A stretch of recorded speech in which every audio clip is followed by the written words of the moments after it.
안녕하세요, 청취자 여러분들. 저는 아웃도어 매장을 운영하고 있는 40대 주부입니다.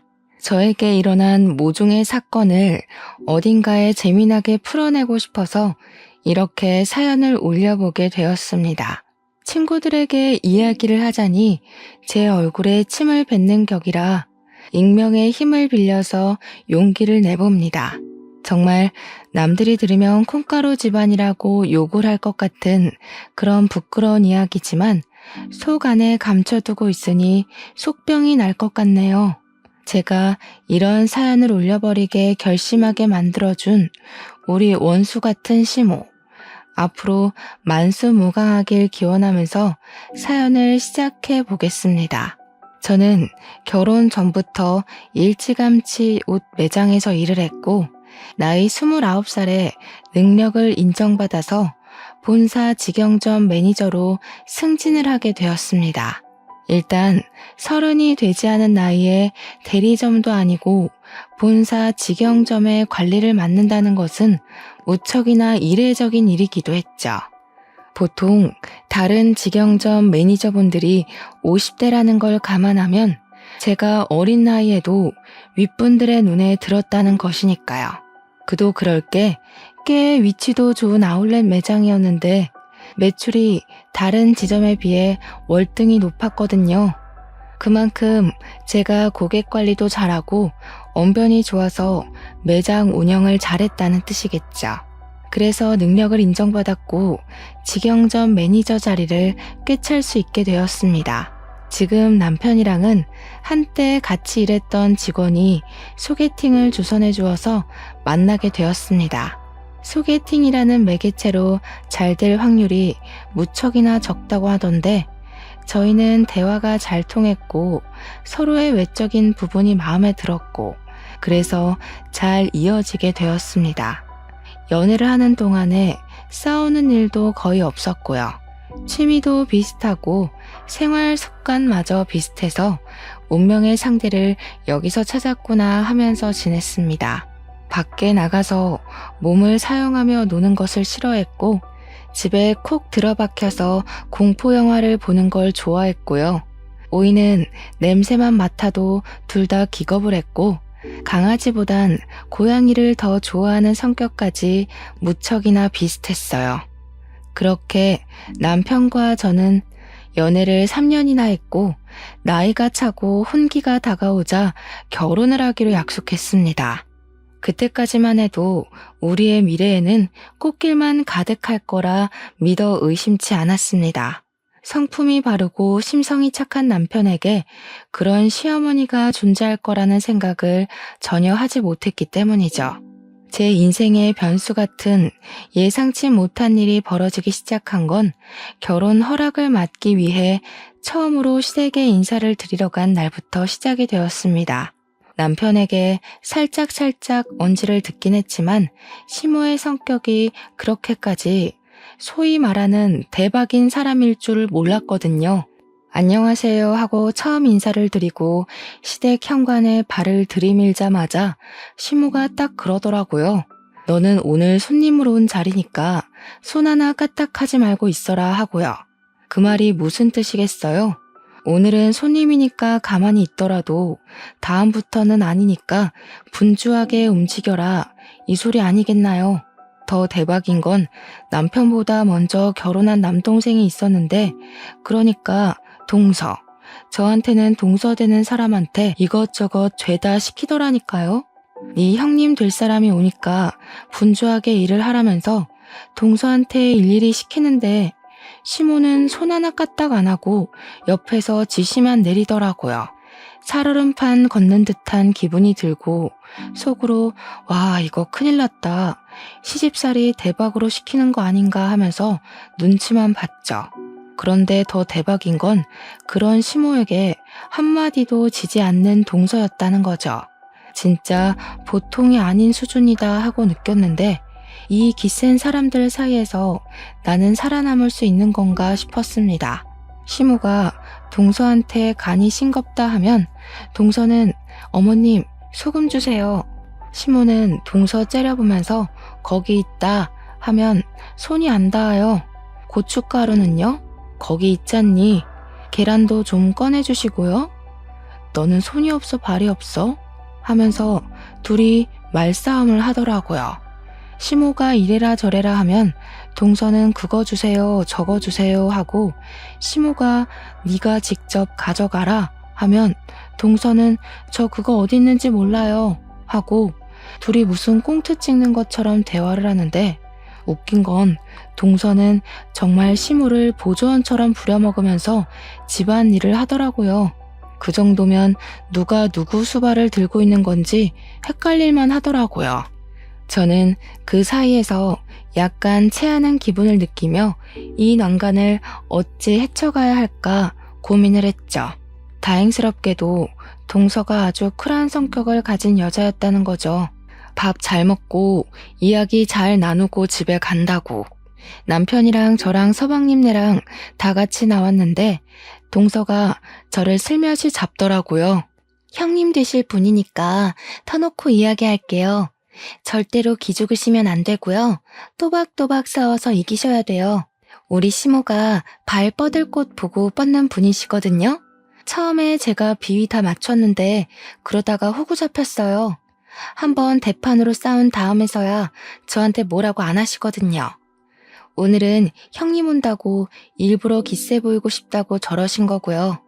평소에는 저한테 한마디도 못 하시거든요. 그니까 형님도 저처럼 드세게 나가셔야 돼요. 어려우면 연락 주시고요. 그렇게 자기 할 말 쏙 하고 가더라고요. 순간 제 머릿속에 시모를 들이받으라고? 이게 무슨 콩가루 같은 이야기지? 했어요. 동서가 정말로 저를 걱정해서 말해주었던 진심이라는 걸 그때는 잘 몰랐죠. 그 이후에 상견례를 했고 양가가 서로 합의 잘 이루어진 상태로 결혼 준비를 끝냈고 무난한 결혼식을 올리게 되었습니다. 근데 보통 결혼식 하는 날 신부 대기실에는 신부 지인들만 들어오지 않나요? 친구들이랑 이야기하고 사진 찍고 그러고 있는데 시모 지인들이 싹 들어와서는 저한테 돗대기 시장처럼 시끄럽게 말을 시키는 거예요. 며느리가 아웃도어 매장을 운영한다고? 하면서 자기네들이 시모의 산악 동호회 친구들이라고 하더라고요. 우리 시모 취미가 산을 타는 것이었는데 아웃도어 매장을 운영하는 며느리가 들어왔다고 싸게 살 수 있다고 자랑을 하셨나 보더라고요. 옷을 좀 할인해달라고 일부러 찾아와서 저한테 말을 건 것이었죠. 제가 운영하고 있는 매장이 직영점이라서 본사에서 내려온 할인율만큼만 할인을 해줄 수가 있었거든요. 기본적으로 아울렛 매장이라 깔리고 들어가는 할인율도 있었고요. 저는 뭐 땅 파서 장사하는 것도 아닌데 제가 맘대로 할인을 해줄 순 없죠. 굳이 신부 대기실까지 찾아와서 할인 이야기 꺼내고 가는 시모 지인들도 무척이나 별로였어요. 그거 하나 딱 찝찝한 거 남기고 결혼식 잘 하고 저희는 바로 신혼여행지로 떠났습니다. 남편과 저는 평소에 가볼 수 없는 곳으로 신혼여행을 가자고 약속을 했고 그 장소는 바로 약속의 땅 뉴질랜드였습니다. 뉴질랜드가 워낙 자연 경관이 거대하고 멋있고 또 산을 걷는 트레킹이 유명한 나라잖아요.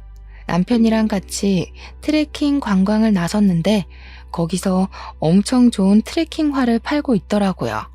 큰 마음 먹고 제 거랑 남편 거 사면서 시모가 산악 동호회를 한다고 했으니까 시부모님 드릴 신발도 한 켤레씩 샀습니다. 당연히 한국까지 전화를 해서 신발 사이즈 물어보고 샀죠. 귀국을 해서 시댁에 신발을 딱 가져가니까 시부가 너무 마음에 든다고 좋아하시더라고요.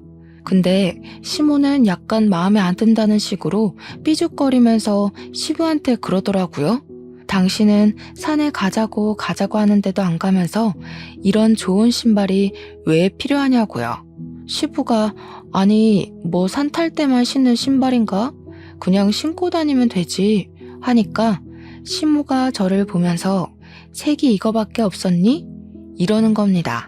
아웃도어 매장 한다는 애가 신발색을 이런 갈색으로 골라오면 어떡하냐고 등산화 화려한 게 요즘 유행인 거 몰라서 그러냐고 하는 거예요. 몰랐으면 지금이라도 자기 말 듣고 화려한 운동화로 매장에 있는 거 다 바꾸라며. 핑크색, 노란색 이런 거 없었냐고. 계속 갈색이 뭐야 갈색이 하시더라고요. 그래서 제가 뭐 대충 대꾸했죠. 갈색이어야 더러워져도 별로 티가 안 나죠 하면서요. 산 한 번 타면 신발이 얼마나 더러워지는데 노란색, 핑크색 타령을 하고 있나 싶었습니다. 그러더니 신발을 한번 신어보더니 너무 꽉 맞는 거 아니냐고, 한 사이즈 더 큰 걸로 사오지 그랬냐고 타박을 하시대요. 사왔는데도 구시렁거릴 일인가 싶었습니다. 그것도 뉴질랜드에서 사온 거라 교환이나 환불이 될 리도 없는데 참. 근데 그 순간 갑자기 동서의 말이 생각나더라고요. 따박따박 말대꾸를 하라고 했던 거요. 그래서 시모한테 웃으면서 이야기를 건넸죠. 마음에 안 드시는 거냐고요. 그러니까 시모가 냉큼 좋기는 한데 너네 매장에도 좋은 거 있지 않니? 핑크색 이러시대요. 느낌이 딱 오더라고요. 이 신발도 가지고 매장에 들어온 새 신발 하나 더 챙기려는 속셈이구나 싶었던 거죠. 그래서 저는 눈치 없는 애처럼 그 신발 마음에 안 드시면 그냥 저 달라고 했어요. 제가 2개 신겠다고요. 그러고는 셀쭉하게 말했죠. 선물을 해드려봤자 불평만 하시니까 다음부터는 챙기지 말아야겠다 하고요. 시모가 저한테 뭘 그렇게까지 이야기를 하냐고, 우리 매장에 있는 신발 하나 더 얹어주면 되는 거 아니냐고 하더라고요. 그래서 매장에 있는 신발 5% 할인해드리겠다고 하니까 가족끼리 신발 하나 못 주냐고 구시렁구시렁. 신발 이미 사드렸구만 뭘 그렇게 욕심을 내는지 참. 하루는 출근해서 매대 정리하면서 매출을 확인하고 있었습니다. 말일까지 제대로 정산해 놓지 않으면 꼭 중간에 구멍이 나는 일이 있더라고요. 이리저리 매출 전표 보면서 재고랑 같이 확인하고 있는데 시끌벅적한 소리가 입구에서부터 들리더라고요. 보니까 시모가 산악 동호회 친구들을 잔뜩 끌고 찾아온 것이었습니다. 낯이 익다 싶었는데 신부 대기실에 와서 할인 이야기를 하고 갔던 그 친구들 얼굴이 딱 떠오른 거였죠. 저한테 매장 구경 좀 하러 왔어 하더니 바람막이 입어보고 획 던지고 모자 써보고 뒤집어서 놓고 신발까지 신어보고 난리를 치더라고요. 우리 직원의 눈빛이 와 저거 언제 치우지? 하는 눈빛이던데 제가 다 민망하더라고요. 그러더니 다들 양말 한 켤레씩 들고 와서는 등산 양말 사러 온 거라고 할인을 팍팍 넣어달래요. 고작 5,000원짜리 양말 사면서 할인은 무슨 할인인가요? 시모가 저를 쓱 보더니 원래 양말 같은 건 사은품으로 나가는 거 있지 않냐고 그거나 좀 달래요. 6명이 거 3만원어치 사가면서 사은품 달라고 말하는 게 양심적으로 가능한 일인가요?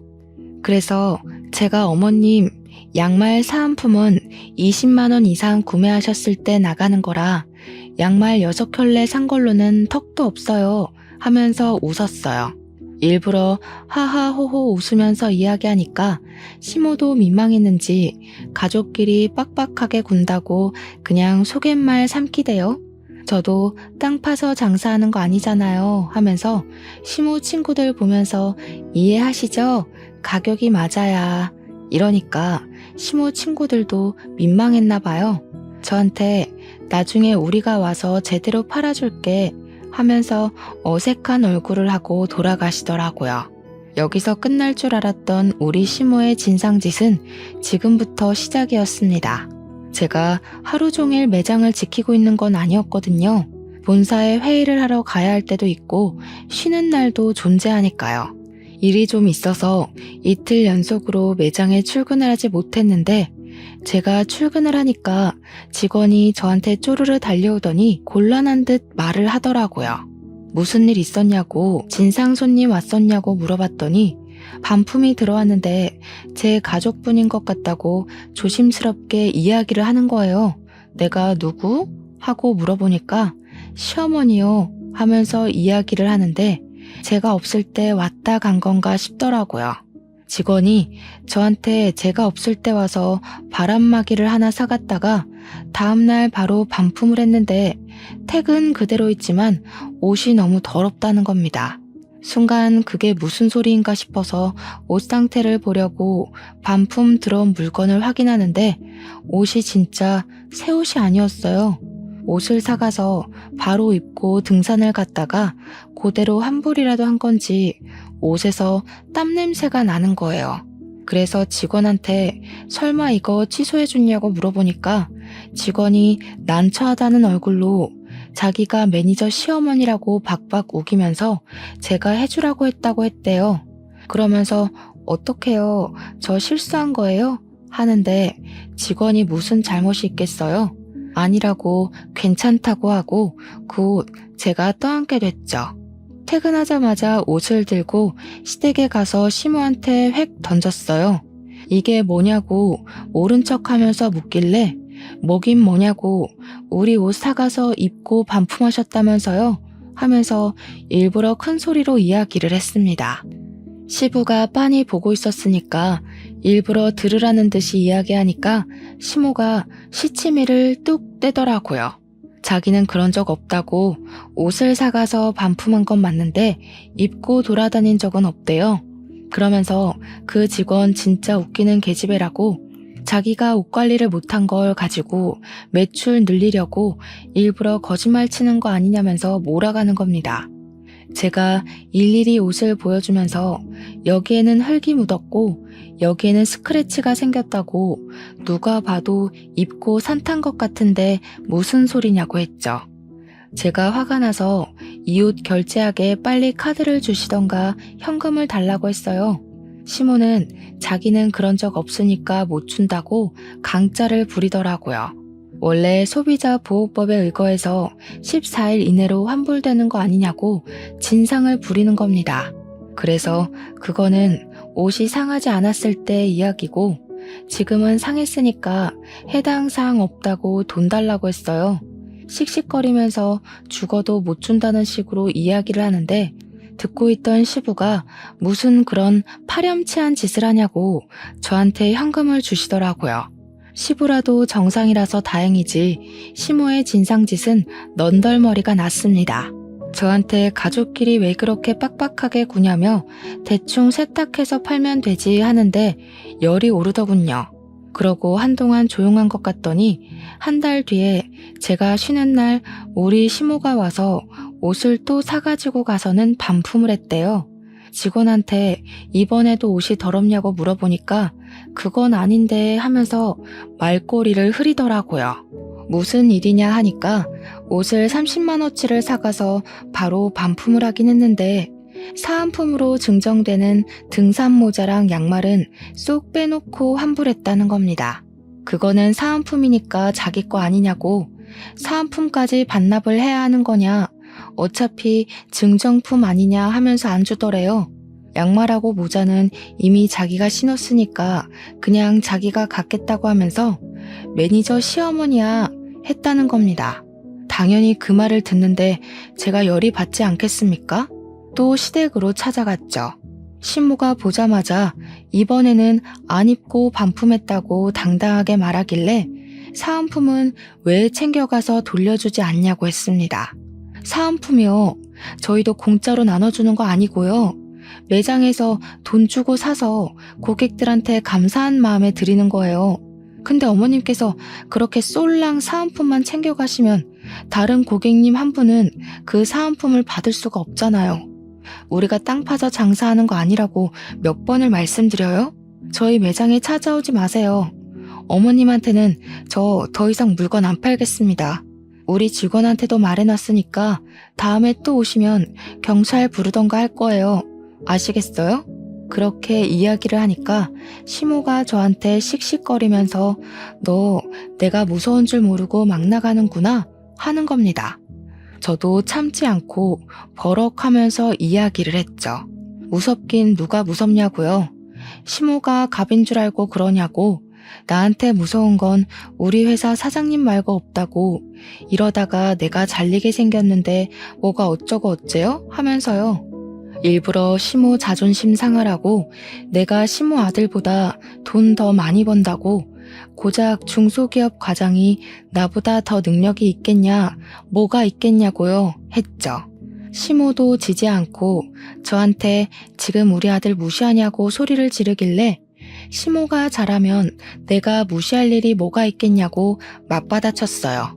시모가 나한테 잘하면 나도 당연히 시모 아들한테 잘하지 않겠냐고 하니까 입만 삐죽이고 아무 말도 못하더라고요. 옆에서 보고 있던 시부가 저한테 말 잘했다고 시모한테는 왜 안 하던 짓을 자꾸 해서 며느리 쪽팔리게 만드냐고 한 소리 하셨어요. 시모가 시부를 보면서 이 집안에 자기 편은 하나도 없다고 밖에 나가서 자기 편 만들어 와야겠다고 하더라고요.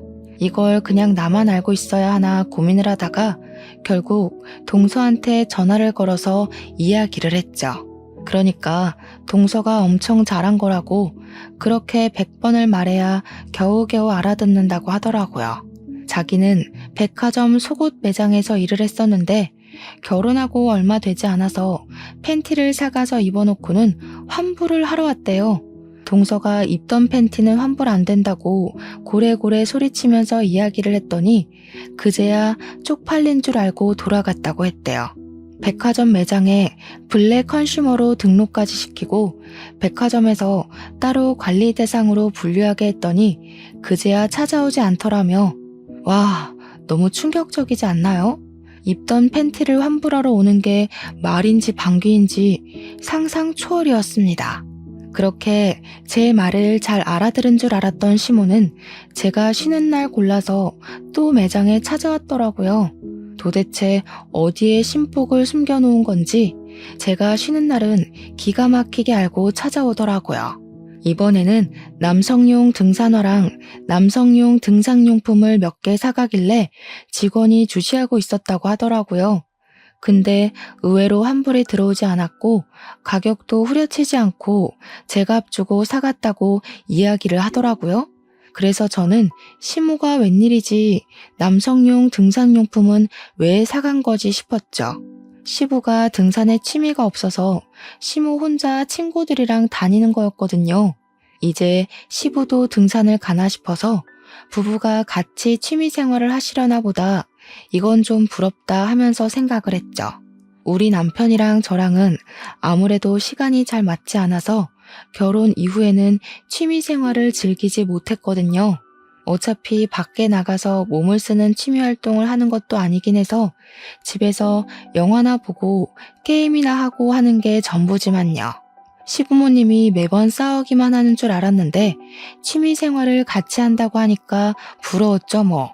시모가 오랜만에 가족들 한데 모여서 밥 먹자고 하길래 시댁에 방문을 했는데 저는 매장을 운영하는 사람이니까 딱 보면 알잖아요. 등산화 모델명만 봐도 어떤 신발인지 눈에 들어오는 그런 안목이요. 분명 신발도 사가고 용품도 사갔는데 현관에서 신발장을 둘러보는데 그 신발이 없더라고요. 그래서 뭐지? 싶어서 시모한테 남성용 등산화 사가셨다고 들었는데 아버님이랑 등산 다니시는 거 아니었어요? 하고 물어봤죠. 시모가 순간 당황해하면서 아니라고 그거 우리 동호회 사람이 생일이어서 선물하려고 산 거였다고 하더라고요. 우리 시모 같은 짠순이가 20만 원짜리 신발을 선물한다는 게 무척이나 의외였습니다. 그래도 뭐 같이 등산 다니고 돈독한 친분이 있는 사람이면 그럴 수 있겠다 싶었죠. 근데 사건이 와장창 터지고 만 것입니다. 2달 뒤에 시부가 남편한테 연락을 해서는 신세한탄을 하면서 시모랑 이혼을 하기로 했다고 통보를 했대요. 그 이야기를 전해 들은 저와 서방님네는 놀래서 시댁으로 찾아갈 수밖에 없었죠. 두 분이 방금 전까지 싸운 건지 씩씩거리면서 문을 열어주는데 남편이 다짜고짜 이혼이 무슨 소리냐고 물어봤어요. 그러니까 시부가 부들부들 떨면서 네 엄마 바람났다 하면서 사진을 보여주더라고요. 시모가 웬 남자랑 같이 팔짱을 끼고 등산을 하고 같이 차를 타고 저수지에서 낚시도 하고 커플룩으로 차려입고 데이트를 하는 사진들이었습니다.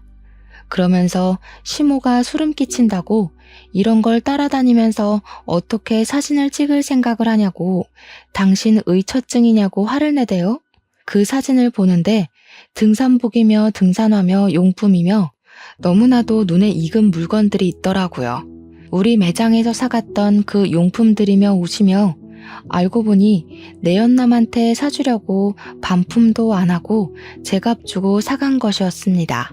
제가 어이가 없어서 이거 다 저희 매장에서 사간 물건이네요 하니까 시모가 뭘 그런 걸 입 밖으로 꺼내냐면서 성질을 부리더라고요. 시부가 눈 돌아가지고 당신 미쳤냐고 며느리 매장에서 내연남 줄 선물을 사가?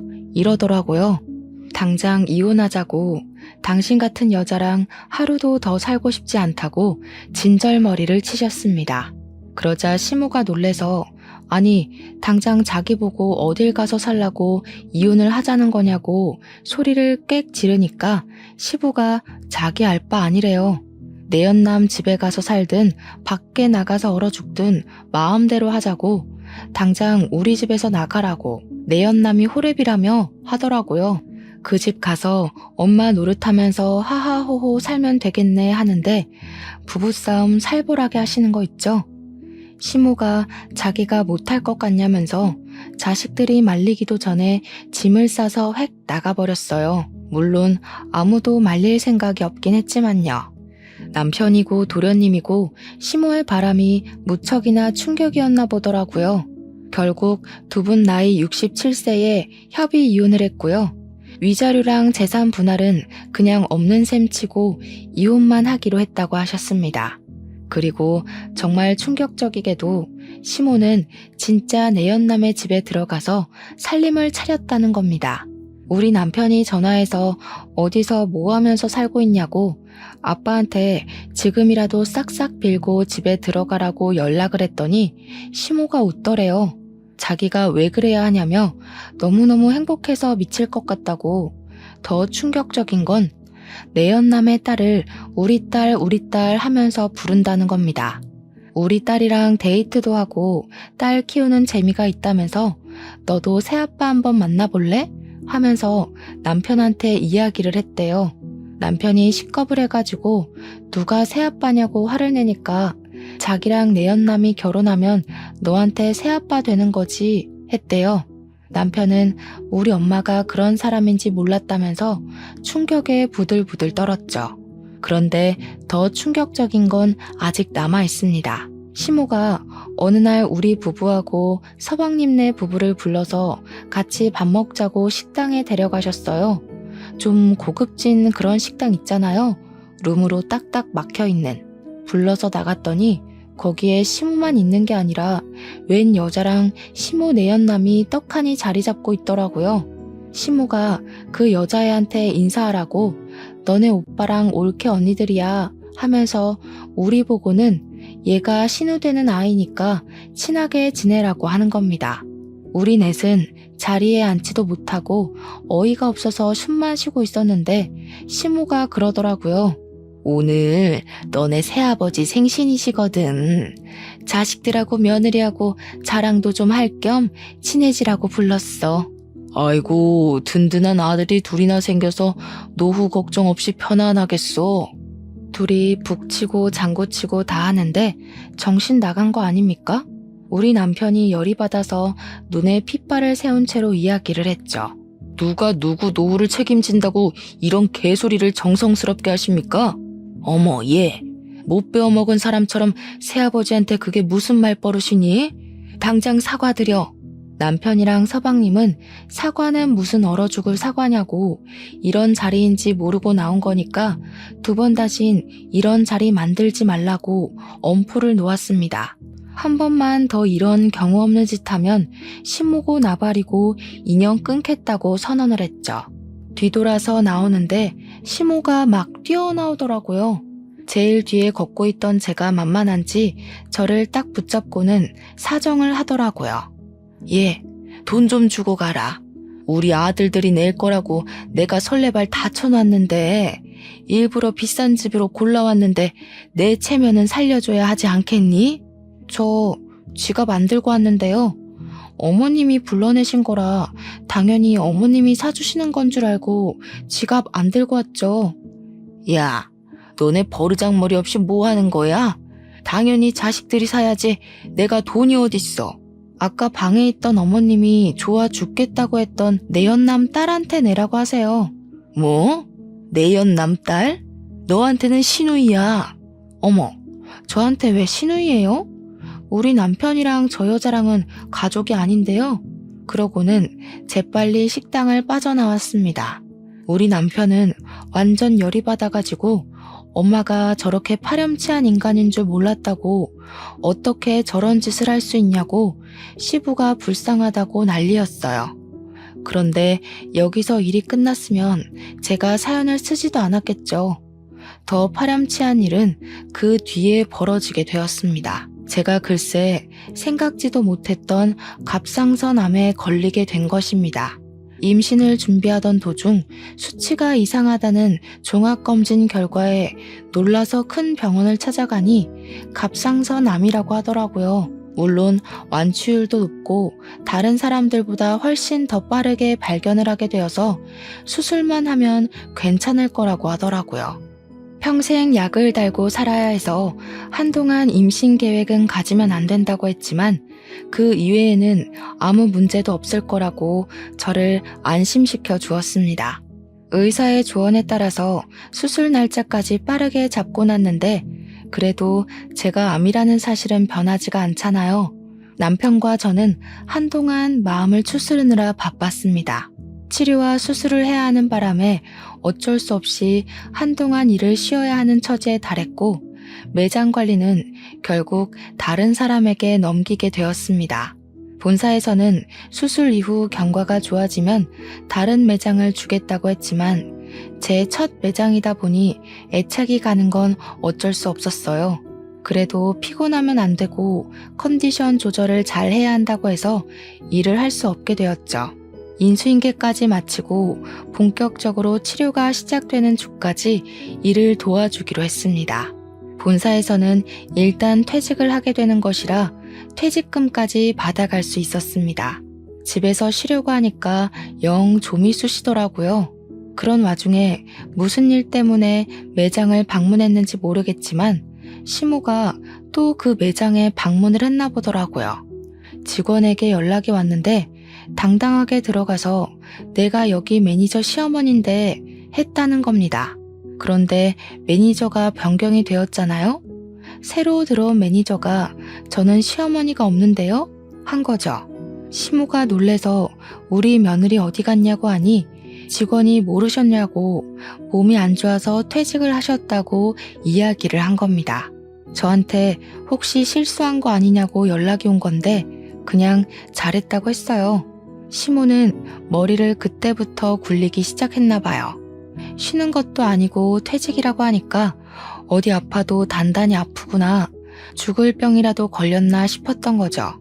우리 남편한테 전화해서는 걱정스러운 말투로 우리 며느리 어디가 아픈 거냐고, 큰 병이냐고 꼬치꼬치 캐묻고 난리를 쳤대요. 며느리 건강 걱정 한 번 안 할 것처럼 굴던 사람이 막 걱정돼 죽겠다고 이야기를 하니까 남편도 마음이 좀 풀어졌나 봐요. 큰 병은 아니라고, 초기에 발견해서 수술만 하면 된다고, 갑상선암이라고 이야기를 한 거죠.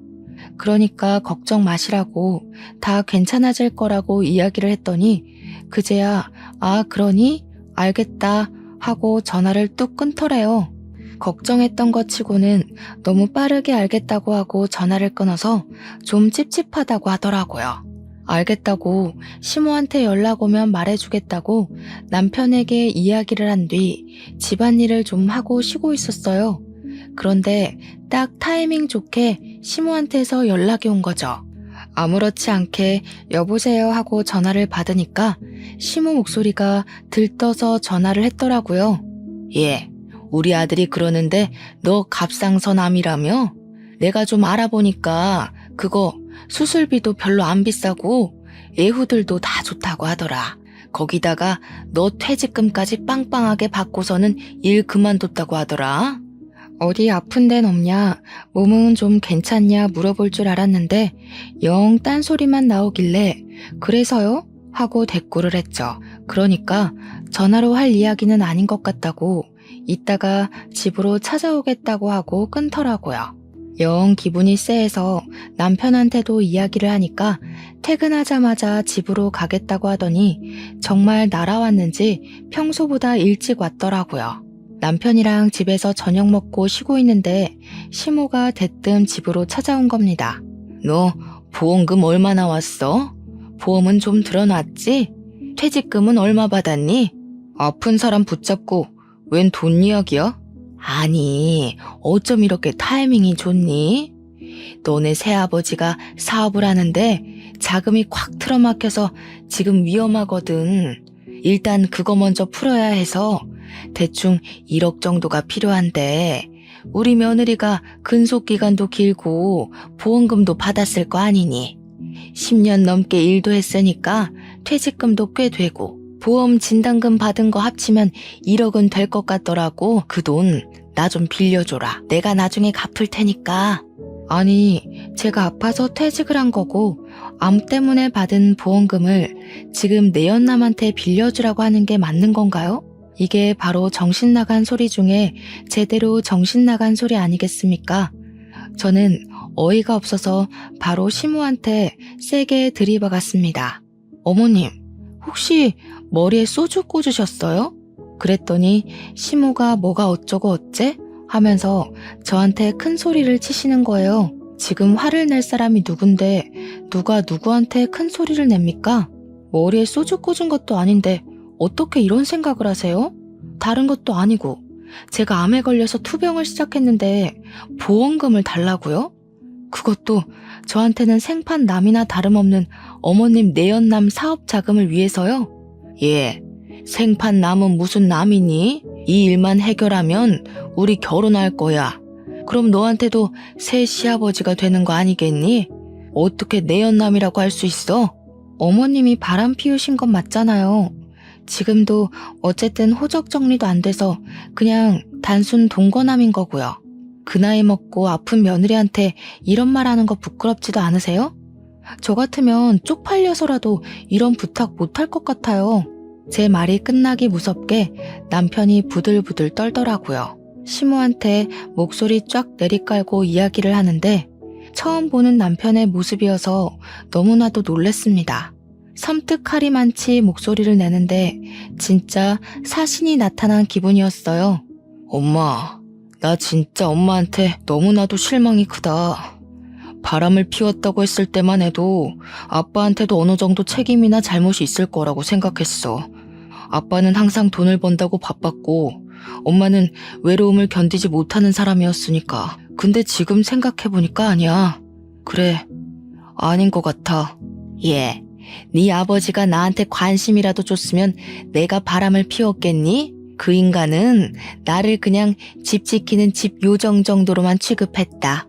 아니, 엄마는 그냥 탐욕스러운 사람인 거고 엄마만 생각하는 아주 이기적인 사람이었던 거야. 난 더 이상 엄마를 엄마라고 생각하지 않고 살 거야. 어떻게 우리 와이프 병원비를 아니 목숨값을 내놓으라고 당당하게 말을 할 수 있어? 이제 내 집에서 나가줘. 나한테 연락도 하지 말고 앞으로는 찾아오지도 마. 아니, 내가 먹고 튄다고 했니? 그거 갚겠다고 했잖아. 보증이라도 서줘? 공중이라도 설까? 나가라고. 꼴도 보기 싫다고 했잖아. 내가 엄마 자식이라는 게 부끄럽다니까? 남편이 시모를 향해서 소리를 꽥 지르면서 눈에 핏발을 세우고 이야기를 했습니다. 생전 소리 한번 지르지 않던 아들이 자기를 향해서 소리를 지르니까 시모가 많이 놀란 것 같더라고요. 아니, 왜 소리를 지르고 그러냐면서 자기도 이제 너를 자식으로 생각 안 하고 살 거라고 괜히 자존심을 부렸어요. 더럽고 치사하다고 끝까지 구시렁거리면서 집 밖으로 나가더라고요. 남편은 그날 혼자 화장실에 틀어박혀서 나오질 않더라고요. 저한테 보여주기 부끄러운 모습이었는지 제가 잠자리에 들고 나서야 나와서 자더라고요. 조금 울었는지 다음날 눈이 부어있던데 저도 남편이 얼마나 수치스럽고 화가 날지 가늠이 돼서 더 이상 말을 꺼내지 않았습니다. 아무리 그래도 친모가 그런 식으로까지 나올 거라고는 생각도 못했겠죠. 옆에서 지켜보는 저도 사람이 아니다 싶었는데 친모를 바라보는 우리 남편은 얼마나 속이 터졌을까요? 저는 말없이 남편 옆을 지키면서 힘이 되어주기로 했죠. 제가 암과 싸우면서 남편이 제 옆을 지켜주기로 한 것처럼요. 그리고 며칠 뒤에 동서에게서 연락이 왔습니다. 형님, 시모가 1억을 빌려달라고 저한테 찾아왔던데 형님한테도 그랬어요? 그거 빌려준 거 아니지? 어쩜 그 부탁을 동서한테까지 찾아가서 했대? 형님, 저희가 여윳돈 1억이 어디 있겠어요. 저한테 뭐라는 줄 아세요?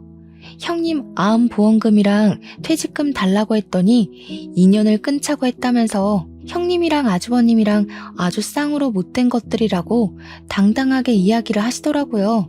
남편이랑 저랑 그 소리 듣고 정신 나간 거 아니냐고, 남편이 노망났냐고 썩 꺼지라고 했지 뭐예요? 우리 남편은 앞으로 얼굴 안 보고 살 거라고 연락도 하지 말고 찾아오지도 말라고 했어. 동선에는 우리도 똑같아요. 이미 아주버님이 남편한테 미리 이야기를 했었나 봐요. 돈 빌려달라고 찾아오면 집에 들이지도 말고 쫓아내라고요. 우리 남편이 아주버님 말이라면 껌뻑 죽잖아요. 집에 들어오지도 못하고 쫓겨나셨어요. 저는 동서한테 그래 다행이다, 잘했어 하고 칭찬을 해줬습니다. 우리 부부는 시모를 없는 사람이다 생각하고 지내기로 했다고 동선에도 그렇게 하라고 전했죠. 그러니까 동서가 마지막으로 딱 그 말을 하대요. 사람이 욕심부리고 이기적으로 굴면서 자기 생각만 하고 살 때 알아봤어야 했다고요. 그렇게 통화를 마무리하고 나서 저도 마음을 완벽하게 비웠습니다. 그 뒤로 한동안 조용했던 일상을 보내고 수술을 받고 회복을 하던 와중이었습니다. 수술 후 2개월이 지나기도 했고 오랜만에 시부한테 반찬이나 가져다 드리려고 보자기에 반찬통을 싸서 시댁에 찾아갔어요. 그런데 시댁 문간 앞에서 시모가 울고불고 그러고 있더라고요. 문은 꽉 닫혀있고 시모가 저를 쓱 보더니 퉁퉁 부은 눈으로 반찬 싸들고 온 거냐고 잘 됐다고 문 좀 열어보라고 하더라고요. 제가 미쳤다고 시부가 닫아둔 문을 열겠습니까? 바로 경찰을 불렀습니다. 경찰차가 요란한 소리를 내면서 찾아왔고 시모는 저한테 네가 부른 거냐고 사색이 되어서 묻더라고요. 집 앞에 경찰차가 오고 소란스러워지니 그제야 시부가 문을 열어줬어요. 저한테 경찰 부른 거야? 하길래 네 했더니 시부가 잘했다고 칭찬을 해주셨습니다. 고 경찰 양반, 저 망할 옆에 내가 남의 집에 주거 침입하려고 했으니 잡아가시오. 아니 여보, 남의 집이라니 어떻게 이 집이 남의 집이야? 우리 집이지. 오호, 이혼을 했으면 남이지. 그 동거남은 어쩌고 여기 와서 같이 살자고 한 번만 봐달라며 울고불고 빌어? 경찰분들 수고 많으십니다. 저 옆에 내 당장 데려가서 가둬버리쇼. 경찰은 이미 신고가 들어왔고 주거 침입이라는 명분이 있어서 어쩔 수 없다며 시모를 끌고 가셨습니다. 저는 시부한테 반찬을 잘 전해드리고 집으로 돌아왔고 그날 저녁 시부에게서 연락이 왔어요. 경찰이 조사를 끝냈다고 시부한테 연락을 주면서 사건의 전말을 알게 되었습니다. 시모는 결국 1억을 구하지 못했고 내연남은 시모한테 온갖 난리를 떨면서 쫓아냈다고 하더라고요. 알고 보니 내연남도 1억을 구해다 주겠다는 시모의 말에 속아서 같이 동거를 했던 거라고 하더군요. 내연남이 시모한테 그 돈 때문에 7살이나 많은 늙은 아줌마랑 동거까지 한 건데 그 돈 못 구해와서 길바닥에 내앉게 생겼다고 했대요. 시모가 돈이 있어 뭐가 있어요? 시부한테 원룸이라도 얻어달라고 사정사정을 했다는데 시부가 그것도 거절했대요. 나중에 듣기로는 뭐 지방에 있는 친척네 집으로 갔다는 것 같은데 별로 궁금하지 않더라고요. 시부도 그렇고 우리 남편도 서방님도 강다니는 사람이라서 일이 확실하게 해결됐지. 아니었으면 시모가 누울 자리 보고 뻗었겠죠. 저는 암 수술은 무사히 완벽하게 제거되었고 의사 선생님이 경과가 좋아서 2, 3년 지나면 임신 계획을 세워도 좋을 거라 했습니다. 남편과 저는 하루빨리 이세를 만들고 싶어서 시간이 흐르기만 기다리고 있어요. 우리 가족에게 새 생명이 찾아와 더욱더 화목해지길 기대해봅니다. 제 이야기를 여기서 마치도록 할게요. 오늘도 고생하셨고 수고하셨고 또 좋은 하루 보내세요.